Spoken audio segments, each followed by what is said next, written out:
There's no music if you have no body to play it with, so take care of your body first. You getting into the gym and you lifting weights and working on muscles it's physical therapy for the benefit of your playing. The truth is, nothing works like just taking care of the simple stuff. Diet, exercise, and sleep. Take care of that and you'll be fine. Join us as two musicians and fitness coaches discuss strength, wellness, and fitness in relation to musicians, artists, and performance.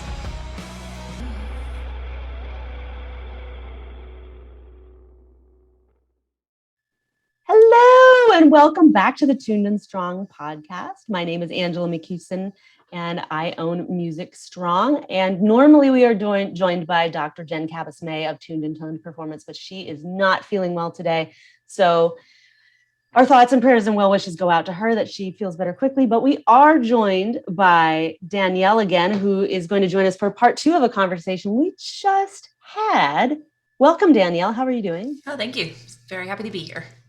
Excellent. So we've got a couple things that we wanted to cover that we didn't get to really follow up on in our previous conversation. Mm-hmm. So we had just, I don't know where you want to go with this first, but we had talked about the concept of deloading. We were talking about as it relates to deloading, as it relates to musicians and weightlifting. And so you posted something about this the other day, I think. I finally did a structured deload week with my lifting, because usually, because I like to lift on the side. I'm not a professional, just a disclaimer. But I usually was just always like, oh, random week, I'm not feeling well. I try to lift heavy, but I'm not lifting heavy. And this one week I decided, you know what, I need to actually fit in a structured deload week where I go into the gym and I'm going to lift lighter than I usually do. And that was so rewarding to, just like think about it a different way, work on form. And I started thinking, why don't we do that as musicians in our practice and like periodize our practice schedules like that? I mean, mm-hmm. We do usually unintentionally, just because you lead up to a performance, you usually scale back a little bit the week after, just because that's what happens, not necessarily intentional. And I feel like there's a lot of guilt around that, where I feel like we should be practicing 4 hours a day, no matter what, rather than thinking, this is a planned week, I'm going to do a little bit less, let myself, physically and mentally recover, and then ramp back up. Taper down, ramp back up. And it's really interesting kind of delving into the world of fitness and athleticism on that side and seeing, oh, this really does apply to how I work as a musician. And it's fascinating. Yeah. So if you think about how, so in the fitness world, you should have structured training plans usually. So you've got a goal. You don't just start out right close to that goal. You have to work up towards it, right? Mm-hmm. So when it comes to lifting, generally we go from lower weights to higher weights. We go from lower reps or higher reps to lower reps, and they do this kind of business. And then we end up at our goal, right? But then what happens once you meet that goal? Well, you don't just continue to go and go and go and go and go, because your body will break down. It has to have a recovery. So for anybody who doesn't know what deload, like a structured deload, that's what we're talking about, where you have this time of, hey, I met my goal. It's like recovery, right? You have mm-hmm. other things that you can work on. So like, I'm working up rest, or just freaking rest. Yes, or active recovery, or massage, or like those kinds of things. And you're also talking about doing movements that are not at the top of at the top of the pyramid here, like lower weights. You're focusing on form. You're doing mm-hmm. What were you doing specifically that had you thinking about this? How were you doing it? I just scaled back on the weights and then realized, dang, I'm actually still sore after this. So that means my form was better. It was nice to not, be maxing out every time. And so I feel like I could really work on, depth of my squat, things like that. Mm-hmm. So that's just how I fit that in. And it was kind of interesting too, in thinking about, deloading as well as like, tapers as you're leading up to a race. Cause I also bike, and, usually you're not going to be doing your max distance the day before a race, or 2 days before a race, or even a week before a race. You tapered off a couple of weeks before, but why do we think as musicians we need to be practicing at our max the week leading up to a recital. And we do. It's funny you mentioned that. So I have this here because I just signed up for my first century ride in about 3 years. Yay! I know. I have a funny story. I just had a friend who he said, "Hey, I noticed that you like this ride, this event on Facebook. I just signed up for it. You want to train together?" I went, "Oh, I've been eyeballing this ride for 5 years because it's in Maine." And I'm like, "How am I going to do it?" But it's in Maine in September. And you get to go around the coast and look at the lighthouses. I was like, I got to do this. And he's like, "Hey, I signed up. You want to do it?" And we talked and I went, "Okay, that's a sign. I should do this. This is how I get back after my accident, right? Like, go to work." But you're exactly right. Like, when you're prepping for a long distancing like that, you do not go out and ride 50, 60, 80 miles before a 100-mile ride on the same week. If you're running a marathon, you have to back it off so you're fresh, so you're rested, so you're ready to go. Mm-hmm. And, I remember thinking about stuff like this back when I was in high school and I was trying to time. It started in high school and it goes till now. I still haven't quite mastered this. I was thinking, how do I figure out, I was trying to figure out deload, right? When it comes to my practicing right before an audition, do I practice the night before? Do I not practice right before? Because with, at least with flute players, we've got a good tone day versus a bad tone day, and you can never tell when it's going to happen. And you want that audition to be your good tone day, and it always ends up being the day after, the day before. And so I was like, if I don't practice tonight, it'll be a good tone day, and I'll feel better. And so I had days where auditions where I tried it and then I didn't. But I think it's because I didn't have I just didn't ramp down, right? Mm-hmm. The tone days are going to be tone days. They do what they do. Right. But no, I totally had the same thing because I would, leading up to a recital, I'd be like, I don't feel like practicing that much the day before besides a run through. And I always felt bad about that.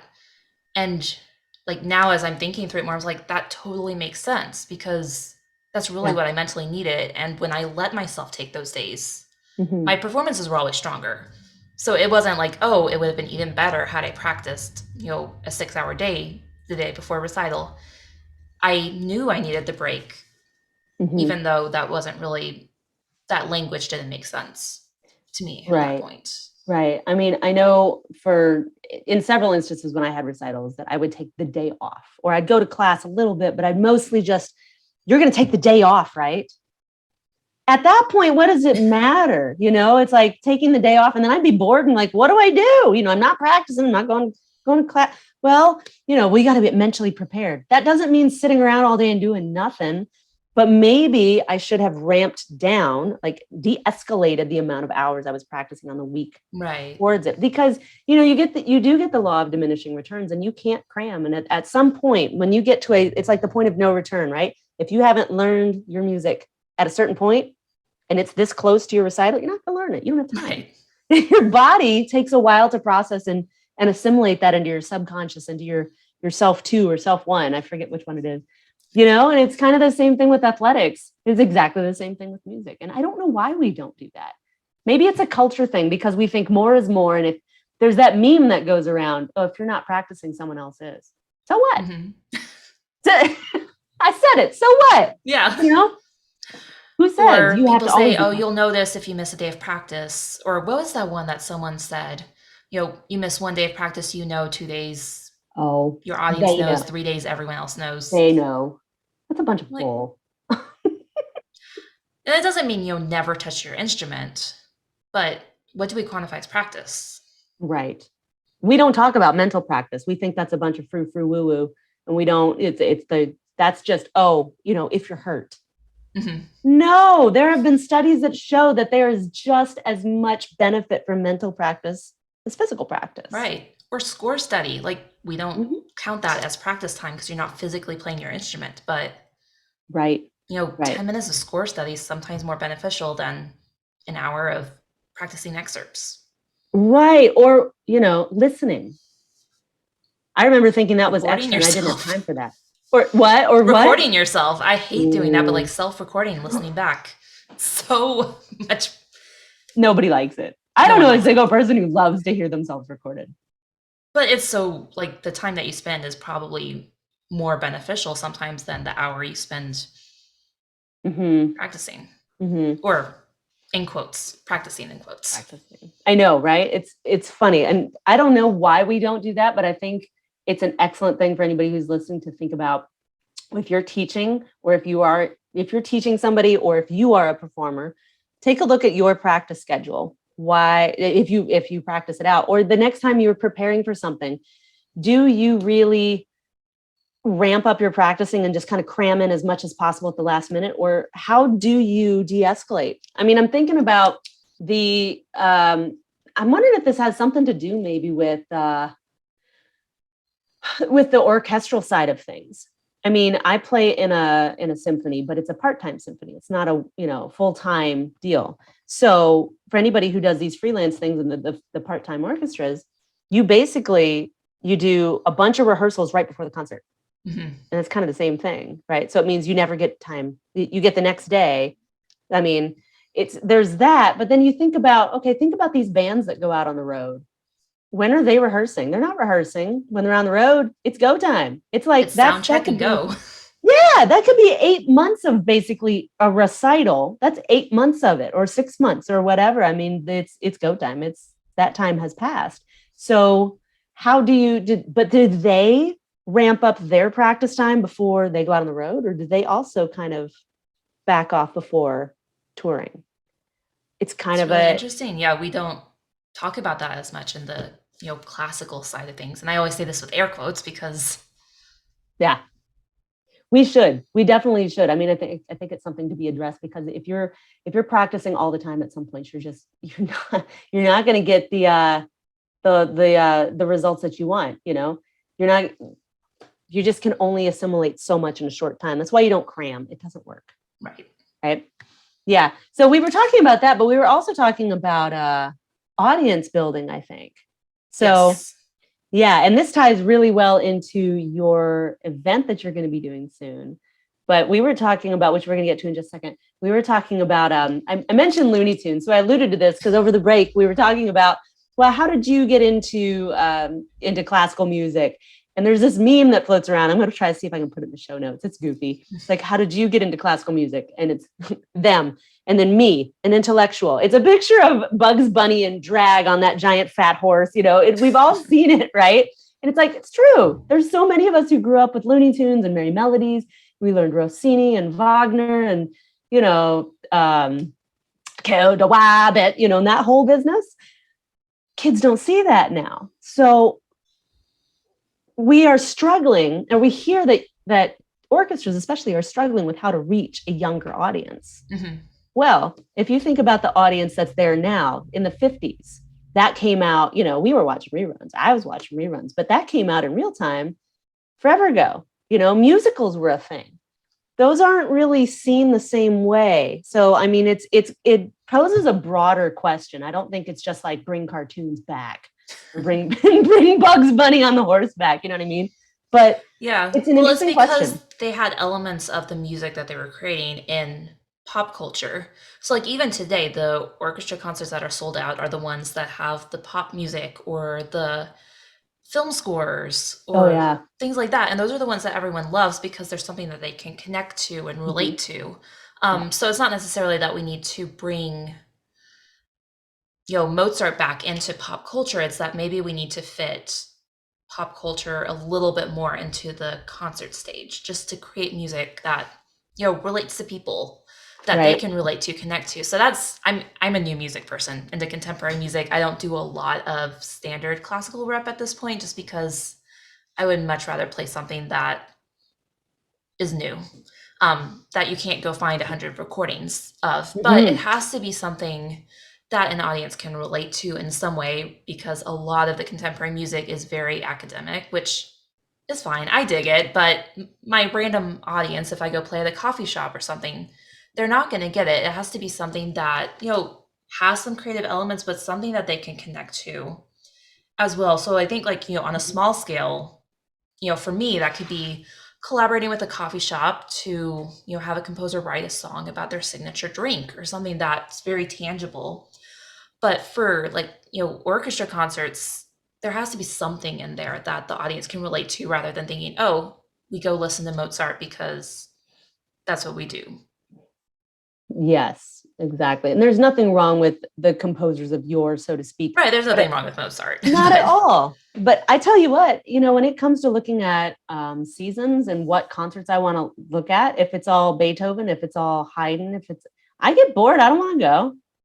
I mean, I've heard it a million times. Unless I really like the piece, it's like, eh. But if I see something I've never heard, like there was the symphony up here played Benjamin Britten's War Requiem, and I went, ooh, I've never heard that.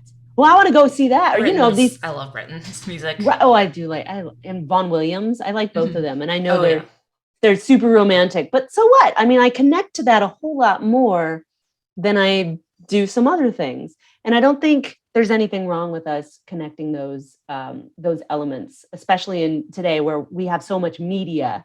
And I don't know why in the symphony world, at least, it's seen as a novelty and sometimes even as like a sellout way to get people to join. I think they do see that as a sellout way. Like, we're going to sell the tickets to this Star Wars with live music, so then we can pay for our Mahler symphony.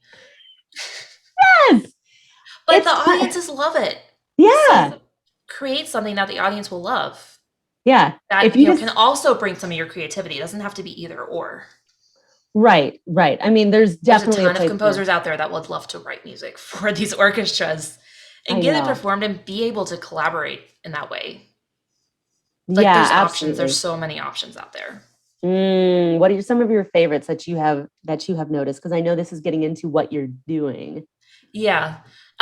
Favorites as of composers of music, like certain ways concerts? That you were just saying there's so many options. So, I mean, I was thinking kind of the same thing.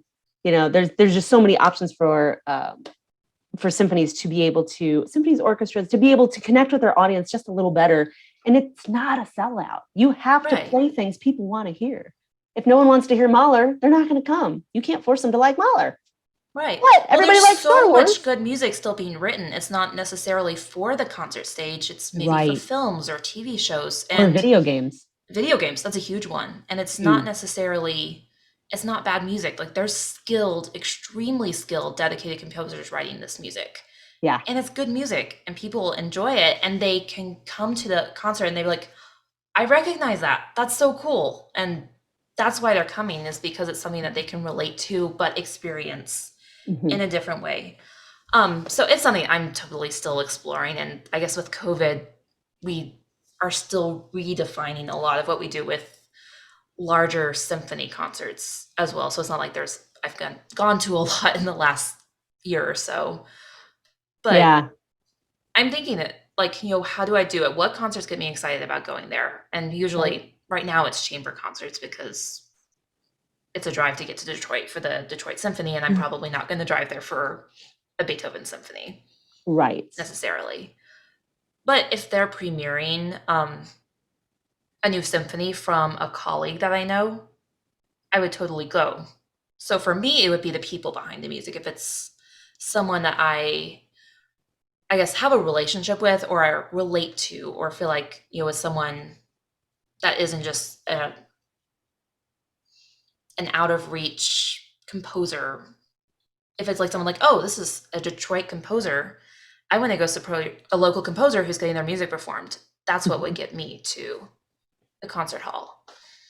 Yeah. We have something here in Nashville. I think it's called Oz Arts. I haven't, and we have them, and we also have a group called Chatterbird. I'm just starting to learn what they are, but they're seen as new music as well. And what's funny is it's literally new music. It's being created. It's being written. A lot of it is through some of it are Nashville composers, which is great. But I think it's so funny that in the quote classical world, we call new music anything that's written after 1900. My gosh, we're past that. When does it get out of it? When does that become old? I think like Firebird is old at this point. It's not new music, it's, It seems like it's tonal versus atonal. If it's tonal, it's old. If it's not tonal, it's new-ish. Yeah. But I think about it this way. I feel like that whole atonal thing, now I can be wrong and feel free to argue with me, but I feel like some of that atonal stuff was really just a phase, like the performance art of the 60s and the atonal stuff, the Barrio Sequenza stuff, that, I mean, it was a lot of experimentation, but then we got into minimalism. And so it's just a part of things that really kind of evolved into stuff, because I don't know a lot of people that just want to go hear noise, what some people would call noise, just random sounds, and that's music. Or John Cage's piece where you sit at the piano and you don't play anything for 4 minutes and 32 33 seconds? seconds. 4:33 seconds. No, I love that. I mean, we always joke about it, but it was an exploration, because that one's fun. That was his way of exploring the sound that's not intentional. Mm-hmm. So, and then people build off of that. So yeah, it was definitely the atonal phase. It was a phase, but it was a way of exploring a different way of creating music, and then people are building and adapting. Mm-hmm. So there's not a lot of serial music being written now, but there's a lot of music that is not strictly tonal, but it still uses a lot of familiar tonal elements. Mm-hmm. But it's like different relationships between notes, like prioritizing thirds over fifths or fourths over fifths and things like that. And that's what I think is so cool about new music, is you're refining ideas and you're exploring stuff and you're just trying things out, and you can see those progressions, how the minimalist composers have influenced a lot of things today. So maybe the pared down minimalism, like what was it, Terry Riley's something in C, which is just very pared down minimalism. Yeah, but that concept has definitely infiltrated a lot of the music being written today, and it's cool to see that. It is. It's not that it wasn't valuable. Absolutely, it was absolutely valuable. Mm-hmm. Even if we do look back and be like, okay, it was experimental. It was, but it was a exploration. Mm-hmm. Which brings us into where we are today, because we didn't have video games. But then, it's kind of like getting into video game music, getting into film music, and film, like they all had their progressions, but that all helped get us into a different style as well. So, right, or like opera leading into film scoring, and like we don't use the same strict leitmotifs that Wagner did, but there's definitely that element in film scoring, like absolutely, but it's just not quite as overt. But they drew from that. But it's an experiment. It's cool. It is. And that leads us into your event, which is the Toolbox Sessions. Yes. Can you tell us a little bit about that and what's going on with that? And and if you caught the last episode, we had tied into that by talking about injuries and how learning how to write well for instruments protects the musicians who are playing your music.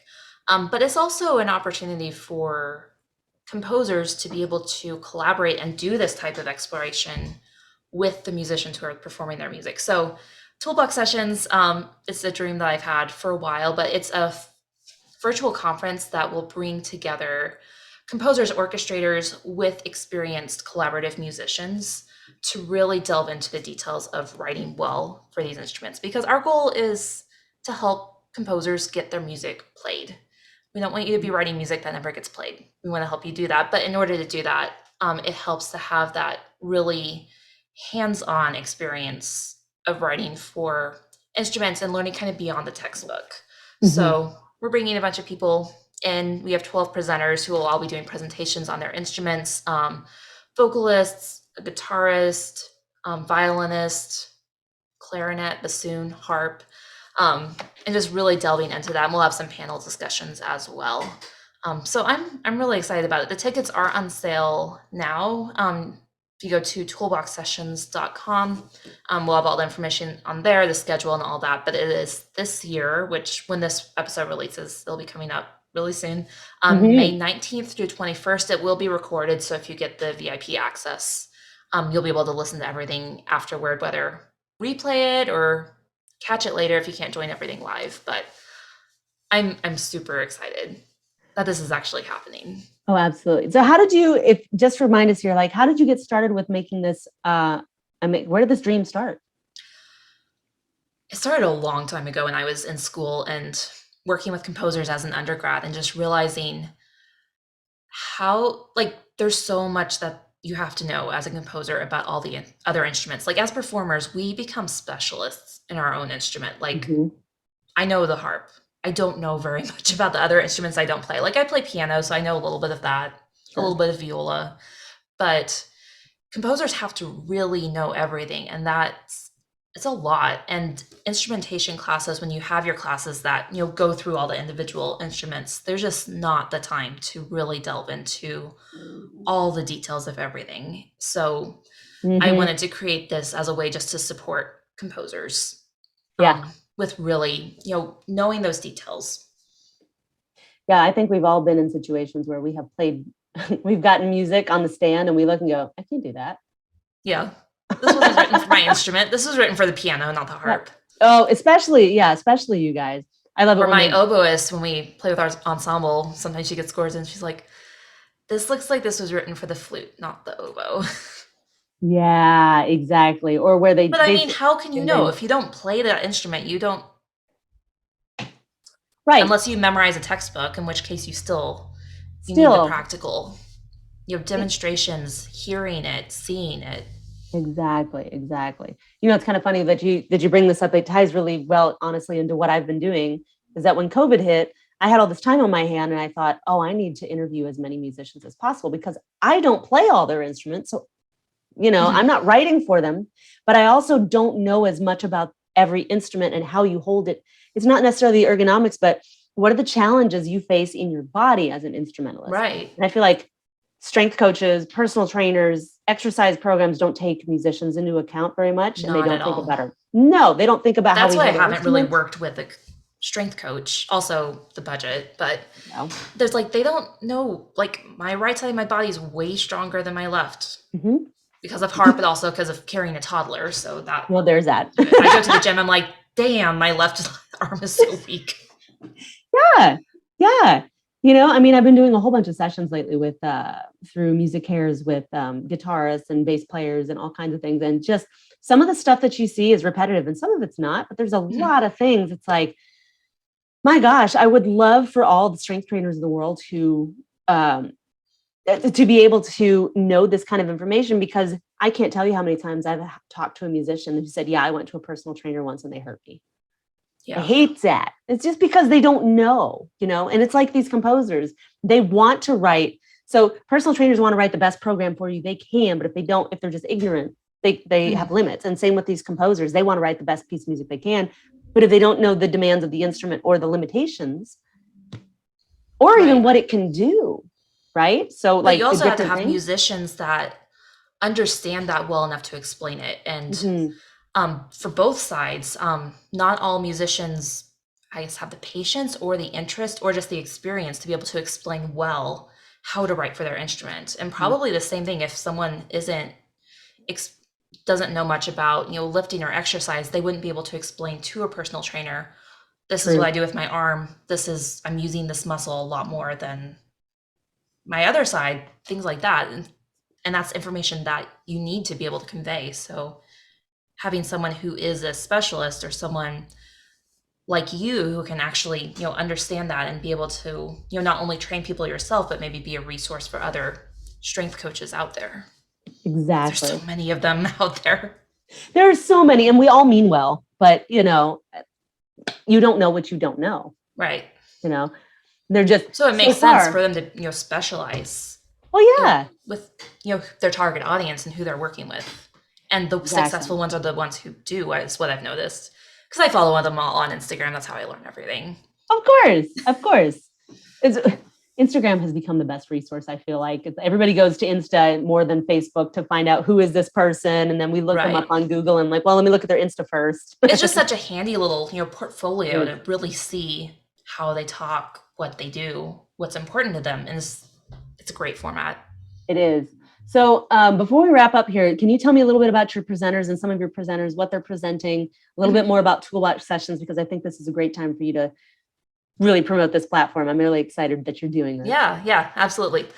So obviously I will be presenting on harp, which I'm super excited about. I teach a lot of harp writing. I have a course on that that's like a 5-week course. So obviously my 1-hour presentation at Toolbox will not be completely comprehensive, everything you need to know, but my goal is to give you a place to start and that you know what questions to be asking, because hopefully you as a composer will have the opportunity to work with a harpist in person, but in order to take advantage of that time, you have to know what questions to ask.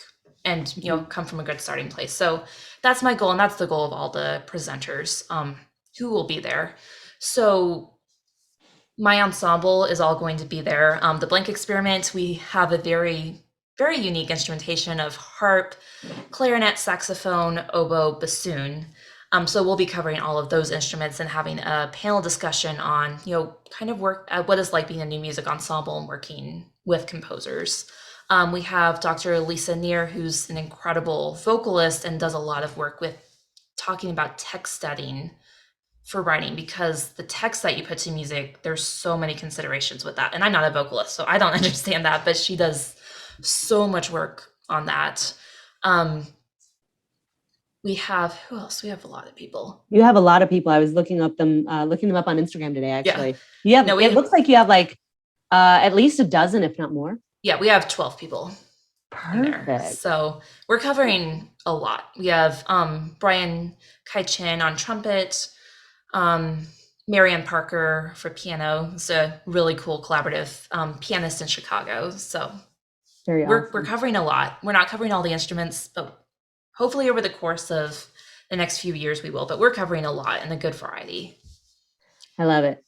So this is going to be a forum where they're going to be presenting, but there's going to be presenting to composers or to anybody who wants to be joining in on this, correct? Yeah, it's targeted to composers, orchestrators, arrangers. So if you're in the business of writing music for instruments, whether it's original, orchestrating, or making arrangements, definitely would be useful. But if you're just a collaborative musician that wants to learn more, you're absolutely welcome. And we'll be having some networking events as well, so you can actually meet the people. Nice. There, build your community. Love it.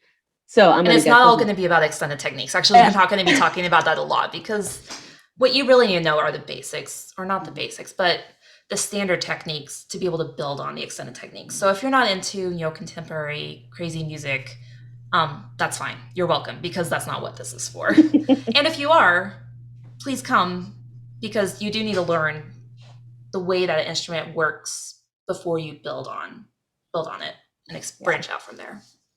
And I'd say this is probably really great for music students who are in college in music, or music degrees, who are maybe taking an instrumental class, or I think we had an instrumental techniques class, which is where we learned we learned arranging, we learned how to compose. We didn't compose, but we basically arranging, and then we learned all about the different instruments, but it was very basic. So this would have been something I would have loved to have had. Yeah. Or even a band teacher, because you likely are teaching a lot of different students if you're a band director, and possibly making arrangements to fit different skill levels. And this is the kind of thing. Huge for band directors. My gosh. Yeah. They're magicians. They do so much. They are. God bless them. I mean, none of us would be where we were if we hadn't started with them. So I'm going to be putting all of your information and stuff about the Toolbox Sessions in the show notes, so you guys can make sure to sign up for that ASAP and get in on that VIP as well. So is there anything else that you wanted to cover? So we're really glad you got to come in and we got to finish this conversation, because I hated getting cut off right as we got going with it. Yeah, no, I think that covers everything. It's just, I love what you're doing, just because strength has been such a huge part of my life over the past few years. And I think it's made me a better musician, definitely made me a better person, just having a different mental outlet. So yeah, I love the work that you're doing here. Well, thank you so much. And I know Jen would be just as appreciative if she were here. So thank you for reaching out, and you guys go check out the Toolbox Sessions. We'll put the link down here in the show notes. Danielle, thank you again for joining us today. Oh, thank you. Pleasure to be here. All right. Y'all go and subscribe, share, and leave us a review. Until next time. Hey musicians, did you know that up to 90% of musicians will experience playing-related pain or injury over the course of their career? How many hushed conversations have you heard about a lingering, quote, shoulder pain, or a weird tingling in your fingers? Or maybe low back pain, or a crampy weakness, or maybe you or your colleague just says, I just have to get through the gig. And you watch them pop Advil like candy, maybe flush it down with whiskey. How many times have we seen something like this? So many, right? Well, it's time we start talking about our struggles, our pain, our frustrations in a private space where we don't just complain and mobilize and blindly stretch, but we learn how to strengthen our muscles, our career successes, and build each other up.